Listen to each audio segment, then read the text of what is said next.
Representational Image NASA's asteriod hunting OSIRIS-REx spacecraft is all set to make a close flyby of Earth on Friday before reaching asteroid Bennu, media has reported. The Earth's gravity will fling the OSIRIS-REx spacecraft, traveling at a staggering speed of 19,000 miles (30,758 kilometers per hour), upward by about 6 degrees, so that its trajectory will match the tilt of the orbit of asteroid Bennu, NewTimes.com reported on Thursday.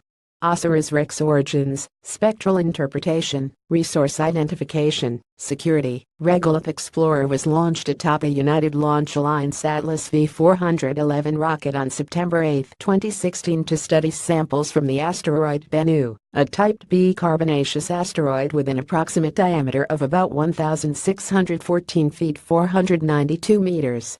On Friday, the spacecraft will approach and retreat from its closest position over Earth, approximately 11,000 miles (17,000 kilometers) above the planet's surface, swinging it over Australia, before making its closest approach over Antarctica near Cape Horn, Chile.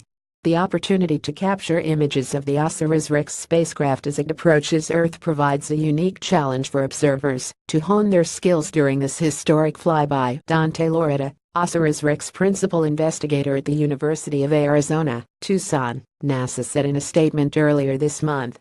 "We're essentially stealing a bit of the Earth's momentum as we go by," said Michael Moreau, who leads OSIRIS-REx's navigation team at NASA's Goddard Space Flight Center in Greenbelt.